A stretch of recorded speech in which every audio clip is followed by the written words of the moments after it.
Olá, pessoal. Tudo bem? Espero que vocês estejam bem.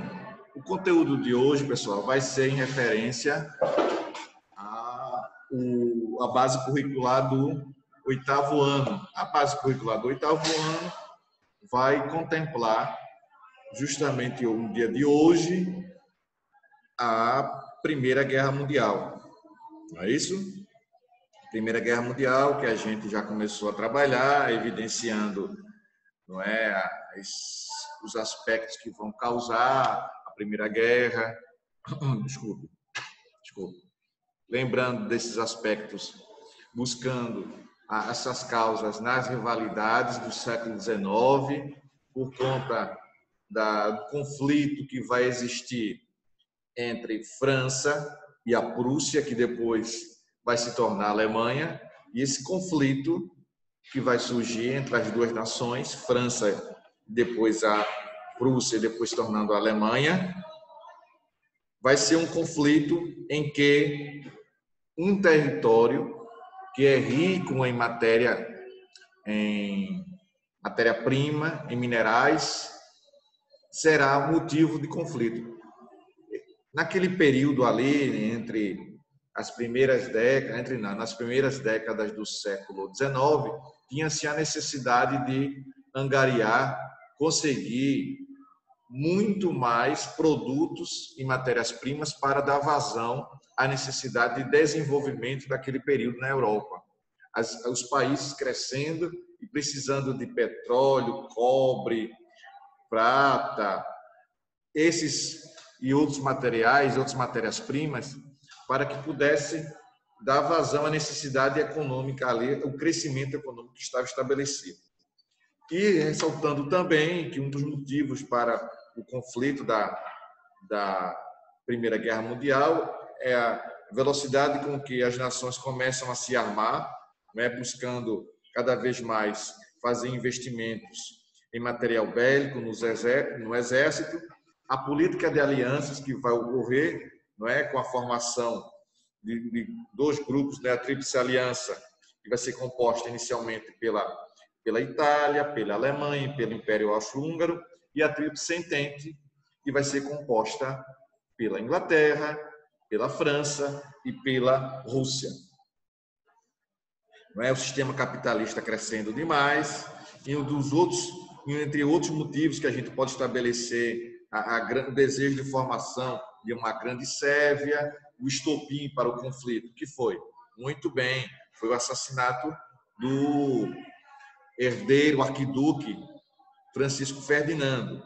E também o revanchismo, o desejo da Rússia de formar a grande Rússia e o desejo também da Alemanha de formar o pan-germanismo, formar a grande Alemanha. Não é? A morte do arquiduque, sem dúvida nenhuma, foi o estopim para o conflito. E vamos observar que esse conflito ele é muito característico de derramamento de sangue. Um conflito que vai estar frente a frente, não é? Muito derramamento de sangue, a evolução, a estratégia de avanço, de tomada de território, ela acontece de forma muito lenta mesmo, e que vai fazer com que milhões de pessoas vão dedicar-se, vão morrer pela causa da Primeira Guerra. É bom salientar também que vai haver, já foi destacado isso, só quero relembrar, bater nessa tecla, que vai haver o quê? Vai haver uma mudança nessas alianças que eu mencionei agora. A Itália, que está no lado da Tríplice Aliança, vai para a Tríplice Entente. Muda. E, por outro lado, quem faz parte da Tríplice Entente, que é a Rússia, ela sai do conflito da Primeira Guerra, porque em 17 começa a Revolução Socialista Russa. Não é? Deu para entender? Vamos, a partir de agora, na página 18, nos aprofundar de forma mais específica no conflito, evidenciar aspectos de detalhamento que vão no transcorrer da Primeira Guerra que vão acontecer, Desculpe, e vamos, se der tempo hoje, não é, entrar no conteúdo da Revolução Russa. Pois bem, estão atrelados, né? Os dois conteúdos estão atrelados. Pois bem, na página 18 diz assim: a Grande Guerra. Não é? A Grande Guerra. Como vimos anteriormente, vários foram os motivos para que a Primeira Guerra Mundial viesse a acontecer. Sem dúvida, as divergências aumentaram com a chamada crise de julho. Esse episódio ficou conhecido como o atentado de Sarajevo, quando um estudante nacionalista sérvio, é bem importante salientar, evidenciar, destacar esse sentimento nacionalista que havia começado a eclodir, a aparecer na Europa. O sentimento de pertencer àquela região, àquela localidade, se identificar através de uma bandeira, de uma língua, de uma cultura. É baseado nesse nacionalismo que vai surgir a unificação italiana e a unificação alemã. Vocês não podem pensar que os conteúdos históricos eles estão desligados. Não, eles estão, pelo contrário, eles estão interligados. Um está interligado ao outro. Então é preciso sempre estar lembrando, sempre estar pontuando algo do conteúdo do fato histórico anterior para a gente entender o que está acontecendo agora. Tá bom assim? Então, esse nacionalismo estava muito evidente, muito crescente. E esse estudante nacionalista, defensor da Grande Sérvia, na página 18, prosseguindo, assassinou o arquiduque austro-húngaro Francisco Ferdinando, sucessor imediato ao trono. Para muitos historiadores, esse foi o estopim da Primeira Guerra Mundial. A Guerra Mundial, inicialmente, antes da Segunda, era chamada de a Grande Guerra. Com a chegada da Segunda, chamada a Primeira Guerra, a Grande Guerra passa a ser chamada de Primeira, né? Que ela dura de 14 a 18, a Primeira Guerra. A Segunda Guerra de 39 a 45. O Império Austro-Húngaro entregou o Ultimato de Julho, com 10 reivindicações à Sérvia, que só aceitou 9. Entregou 10 e a Sérvia só aceitou 9. A única recusada foi a interferência austro-húngara na soberania da Sérvia. A única recusada foi a interferência austro-húngara na soberania da Sérvia. Motivo suficiente para que a guerra fosse declarada em 28 de julho de 1914. Não é? 28 de julho de 1814. Pois bem, chegamos aqui na página 19, que fala agora da política de alianças, evidenciando mais uma vez a questão, não é, da disputa do território Alsácia e Lorena. Pois bem, diz assim: a Alemanha, desde o início, declarou apoio e se aliou ao Império Austro-Húngaro, pois tinha interesse em combater a França, evitando, olha aí, página 19, olha aí, aquilo que eu venho batendo na tecla, evitando que esta pudesse retomar o território da Alsácia e Lorena. Em contrapartida, a Rússia tinha os mesmos interesses que os austro-húngaros, estender seu domínio por todo o leste europeu,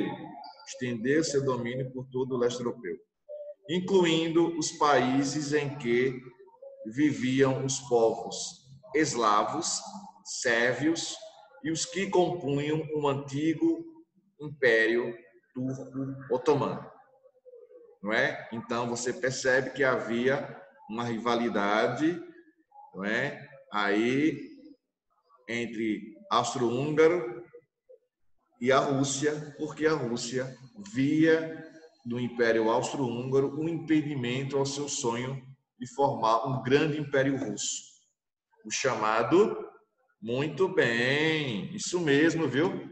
O chamado a Grande Rússia, o pan-eslavismo. Pan-eslavismo. Sabendo disso, os russos resolveram se posicionar contra a aliança entre as duas potências. Ao fim do prazo do ultimato, o Império Austro-Húngaro invadiu a Sérvia, provocando, logicamente, uma reação da Rússia. Então, nós tínhamos aqui o contexto ideal para o começo de um conflito, não é? A Alemanha insatisfeita, a França satisfeita com a Alemanha, que a Alemanha venceu a Guerra Franco-Prussiana, tomou posse do território da Sácia-Lorena. E agora, o Império Austro-Húngaro invade a Sérvia, que é uma aliada da Rússia. Então, a Rússia agora tem motivos, vai tomar as dores dos sérvios e vai atacar as tropas austro-húngaras. Desculpe. Nesse momento, a Alemanha declarou guerra à França e invadiu a Bélgica. E por isso, a Inglaterra, temendo com receio de que suas possessões coloniais e soberania fossem ameaçadas pelos alemães, resolveu se aliar à França e à Rússia. Esse conflito se iniciou com apenas 5 nações diretamente envolvidas. Quais eram? Império Austro-Húngaro, Alemanha, Rússia, França e Inglaterra. Tá bom? Prosseguindo agora para a página 20. Aos poucos, fatores externos e internos começaram a modificar os rumos da Grande Guerra. Mais especificamente, 2 motivos vão mudar os rumos da guerra. Foram decisivos: a entrada dos Estados Unidos no conflito e a saída da Rússia. Em 17, os Estados Unidos entraram num confronto de forma direta, muito mais para salvar suas relações comerciais e capitalistas com ingleses e franceses, do que por qualquer outra questão. Também tinham interesse de lucrar com essa situação, pois entrar no momento de desfecho da Grande Guerra só favorecia. Uma vez que mantiveram suas indústrias de base de consumo fortalecidas, enquanto a Europa entrava em grande crise. Em contrapartida, teriam de emprestar dinheiro à França e à Inglaterra, para que essa crise não aumentasse. Então, os Estados Unidos teve que emprestar dinheiro à França e à Inglaterra para que a crise não aumentasse. O que fez com que exercesse certo controle econômico sobre ingleses e franceses. Vai começar daí um certo controle.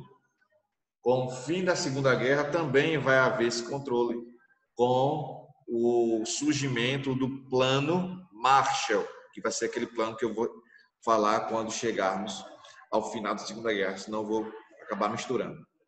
Ficava claro que a política de alianças do fim do século XIX havia se estendido para a Grande Guerra. A Rússia, já há alguns anos, passava por... Agora ele vai mostrar aqui os aspectos com relação à Rússia, porque a Rússia vai se retirar do conflito. Passava por dificuldades com a política interna, que culminaram em 1917 com a chamada Revolução Russa, razão pela qual os russos saíram da Grande Guerra. Eles então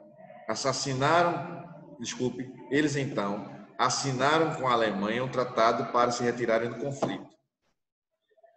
A Tríplice Aliança, achando que os ingleses e franceses estavam enfraquecidos, organizou um ataque em 18, que foi mal sucedido. Em julho de 1918, com apoio norte-americano, a Tríplice Entente obteve sucessivas vitórias. A Sérvia derrotou a Bulgária e os ingleses venceram os turcos nos meses seguintes. A guerra se encerrou com o armistício, ou seja, a paz, assinado em 11 de novembro de 1918. Indo para a página 21, nós temos a Primeira Guerra, os Tratados de Paz. A Primeira Guerra Mundial gerou uma grave crise financeira, não só para os países derrotados, mas também para os vencedores. Muito dinheiro foi investido, principalmente na indústria de armamentos, enquanto a produção de bens de consumo sofreu grande queda. Na prática, os Estados Unidos, que entraram no fim da guerra, e a Rússia, que havia se retirado do conflito devido a problemas internos, não sofreram grandes consequências. Com o fim da guerra, restava determinar punições e formas de resolver essa crise. O então presidente dos Estados Unidos, Woodrow Wilson, visando manter certo equilíbrio nas relações com todos os envolvidos na guerra, elaborou um tratado que visava estabelecer um processo de paz e também medidas punitivas para que não fossem tão violentas contra a Tríplice Aliança, pois tinham interesses nesses mercados consumidores. Essa proposta ficou conhecida como os 14 pontos de Wilson em 1918, dos quais se destacam a liberdade na circulação dos mares, os mares ficariam liberados, a circulação dos mares estariam liberados, fim do protecionismo econômico entre as nações europeias. 3. Os países da Tríplice Aliança não poderiam mais fabricar armamentos e também seriam forçados a diminuir o contingente militar. Devolução do território da Alsácia e Lorena à França. Autonomia e independência para a Polônia, para a Sérvia, Bélgica e Turquia. Veja aí os 14 pontos, né? Criação de uma organização política que teria a função de mediar os conflitos de paz, os conflitos e manter a paz, chamada Liga das Nações. Essa entidade, não é? Essa organização política, ela não obtém a força que precisa, o prestígio que precisa. A Liga das Nações é o que seria equivalente hoje à ONU, mas nem de longe ela vai ter a importância que a ONU tem. Ela perdeu força. Há várias razões para que ela possa perder força. Há alguns que afirmam que, pelo fato da sede não ter sido nos Estados Unidos, vai ser em Genebra, os Estados Unidos cria esse 14 pontos e depois não dá o suporte necessário para a manutenção e fortalecimento dessa organização. Passando para a página 22, saindo da 22, não é? Indo agora, saindo da 21 indo para 22, vamos observar aqui. Atenção aí. As propostas do presidente Wilson não agradaram os ingleses e franceses, que defendiam penas mais rigorosas para a Tríplice Aliança. Elaborou-se, então, um novo acordo, bem mais radical. O Tratado de Versalhes, 19, que trazia os seguintes pontos.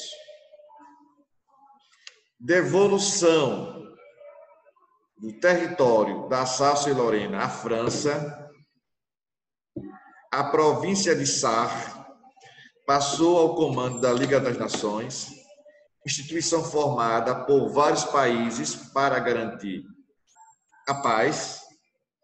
Terceiro, o contingente militar foi reduzido ainda mais em relação aos 14 pontos de Wilson. A Alemanha só poderia ter 100 mil soldados.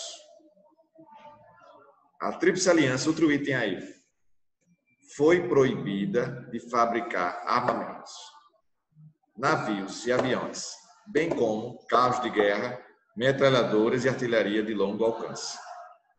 A Alemanha, outro item, teve de pagar uma indenização à Tríplice Aliança no valor de 269 milhões de marcos. A moeda alemã. Um valor igual a 12% das exportações anuais também teria de ser pago pela Alemanha à Tríplice Aliança. Vamos entender aqui.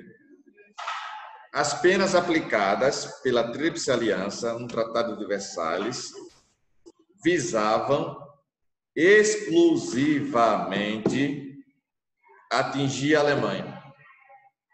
São penas rigorosas para a Alemanha. Os outros países que faziam parte da Tríplice Aliança não vão receber tantas penalidades dessa forma. É humilhante que a Alemanha vai passar. E essa humilhação eles vão guardar e vão deflagrar todo o sentimento de revanche na Segunda Guerra Mundial. Deu para entender? Pois bem. Exclusivamente atingir a Alemanha. Entre outros fatores, o poderio da indústria bélica alemã era uma constante ameaça para a Europa, que via na imposição do pagamento de multa e na restrição de fabricação de armas uma forma de conter a força alemã. A diminuição do número de soldados foi uma forma de controlar possíveis novos ataques alemães às nações europeias. Então, para evitar novos ataques, vamos punir a Alemanha, não vamos, né, deixar a Alemanha construir nada em armamentos, para que depois de alguns anos essa questão da revanche possa acontecer e a Alemanha atacar os outros países da Europa. Vai atacar, mas não agora. O processo de revanche vai surgir, mas não agora. Além disso,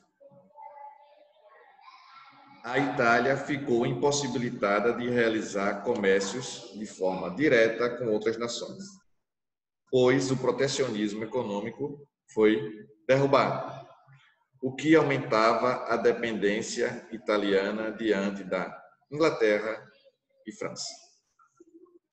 O fim da Grande Guerra modificou a geografia da Europa, fazendo com que a Inglaterra e a França se fortalecessem.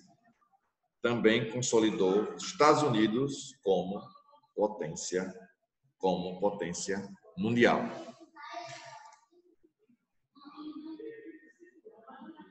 Na página 23, a questão 3 apresenta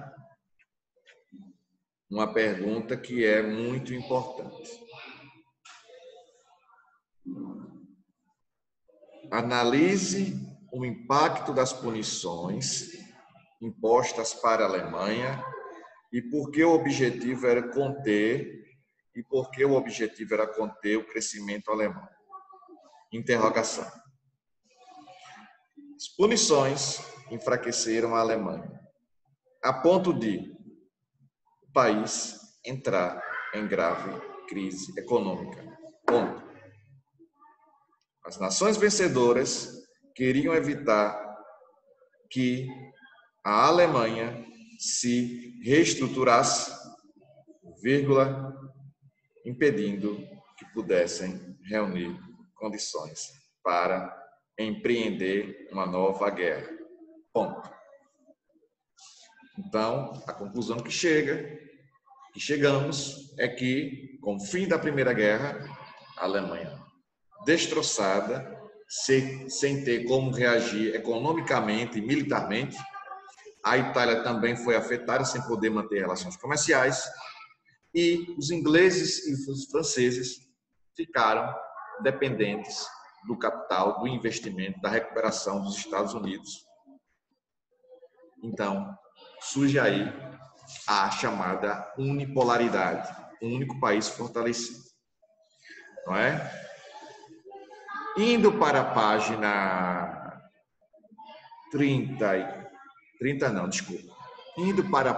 24,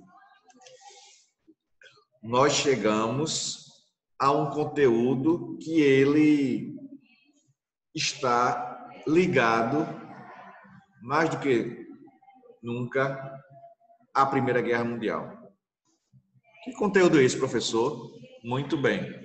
O conteúdo que eu estou mencionando é a Revolução Russa de 1917. Percebam lá, desde o 6º ano que eu venho batendo na tecla, para o cuidado que vocês devem ter com os termos no uso do contexto histórico. No caso, Revolução Russa vai significar uma mudança. Mudança em que, muito bem, uma mudança em todas as estruturas. Pois bem, na página 24 nós temos: a Revolução Russa foi um processo de conflitos internos no Império Russo, que derrubou o regime czarista. Aí pode surgir, eu paro para explicar o significado de alguns termos, pode surgir aí uma dúvida. Professor, o que significa czarista? Czarista significa o imperador, czar, governante, o imperador. Em 17, instituiu um governo proletário. O governo proletário, esse termo nós já estudamos lá no 8º ano, quando estudamos o socialismo científico, com Karl Marx e Friedrich Engels, e proletário vem de trabalhadores. Proletário baseado nas ideias marxistas e comunistas. O período revolucionário coincidiu com a participação russa na Primeira Guerra Mundial, ao lado de Inglaterra e França, formando a Tríplice Entente. O objetivo da Rússia era manter seu território formado por várias etnias que estavam sendo ameaçadas pelas pretensões do Império Austro-Húngaro. Você viu isso agora há pouco. Em meio à Grande Guerra dos Levantes, atingiram o regime czarista, fazendo com que a Rússia abandonasse a Primeira Guerra Mundial. Como vimos, são eles: a Revolução de Fevereiro de 17 e a de Outubro de 17, não é? E a de 17, os socialistas chegaram ao poder através do Partido Bolchevique, instalando um governo proletariado, governo em que os trabalhadores tivessem vez e voz. Então, na próxima aula nós iremos aprofundar todos esses aspectos da Revolução Russa, as características do país, um país que estava em sérias dificuldades econômicas, ainda com características, não é, apesar de estar do século XX, com características, aspectos feudais, ainda a economia muito discreta. Tá bom assim? E as mudanças que vão ocorrer politicamente, a dinastia que está à frente do país, a dinastia dos Romanov. Tá bom assim? Espero que vocês tenham compreendido. Forte abraço a todos e tchau para vocês. Até